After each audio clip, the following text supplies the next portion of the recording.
Assalamualaikum warahmatullahi wabarakatuh dan salam sejahtera. Alhamdulillah, pada hari ini 18 Disember tahun 2025, saya mewakili kepimpinan PAS Pusat bersama-sama dengan PAS Relief iaitu NGO kita berada di Bandar Aceh, Indonesia untuk kita melaksanakan satu program iaitu misi bantuan kepada mangsa banjir yang telah melanda di wilayah Aceh baru-baru ini.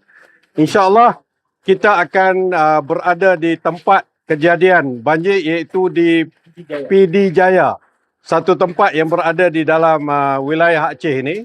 Dan dalam hal ini saya juga mengambil kesempatan mengucapkan tahniah dan syabas kepada NGO kita iaitu PAS Relief yang telah mengambil inisiatif yang cukup baik untuk melibatkan diri dalam apa juga bencana-bencana yang berlaku di negara-negara umat Islam, di tempat-tempat umat Islam terutamanya, memberikan bantuan dalam kadar kemampuan kita.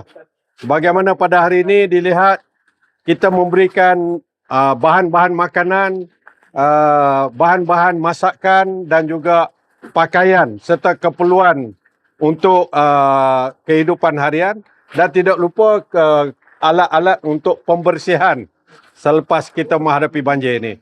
Alhamdulillah, inilah yang dilakukan oleh Parti Islam Se-Malaysia PAS, yang mana kita bertindak berdasarkan kepada sabda Nabi SAW, masalul mu'minina fi tawaddihim wa ta'atufihim wa tarahumihim kama salil jasadil wahid idza ishtaka minhu udwun tada'a lahu sairil jasadi bil sahri wal humma.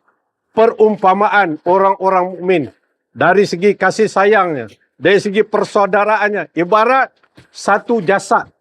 Apabila salah satu anggotanya sakit, maka seluruh anggotanya merasai sakit dan tidak boleh tidur malam kerana kesakitan itu. Inilah perumpamaan umat Islam, jamaah Islam di kalangan kita.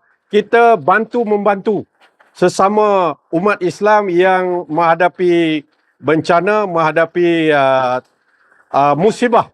musibah seumpama banjir, dan PAS Relief pula juga terlibat dalam perkara yang berkaitan dengan gempa bumi dan sebagainya. Ini adalah amalan yang diamalkan oleh parti kita, khususnya melalui PAS Relief.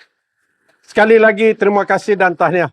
Dan juga saya mengucapkan terima kasih kepada penyumbang-penyumbang yang telah memberikan sumbangan dalam apa juga bentuk keuangan, dalam bentuk barangan dan sebagainya, sehingga kita dapat menyempurnakan tanggungjawab kita membantu sesama umat manusia, lebih-lebih lagi sesama umat Islam. Jadi Alhamdulillah, ini misi kita yang saya harap misi ini akan diteruskan dari semasa ke semasa, daripada tempat ke tempat, sama ada dalam negara kita pun di luar daripada negara kita. Ini adalah tugas mulia kita, insya-Allah. Jadi mudah-mudahan kita juga, ya, di samping kita membantu, kita tahu mereka mengalami musibah yang lebih besar. Ada yang meninggal dunia, ada yang hilang harta benda dan sebagainya.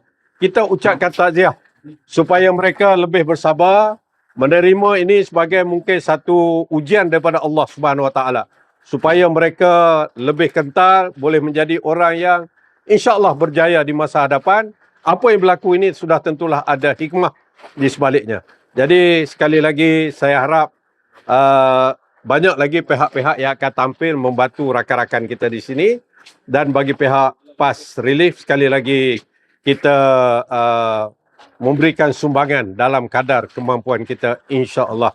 Mudah-mudahan apa yang kita buat ini mendapat keberkatan, keredaan dan juga pahala ganjaran daripada Allah Subhanahu Wa Taala. Aku qouli hadza wa astaghfirullahalazim li wa lakum. Wassalamualaikum warahmatullahi wabarakatuh. Takbir. Allahu Akbar.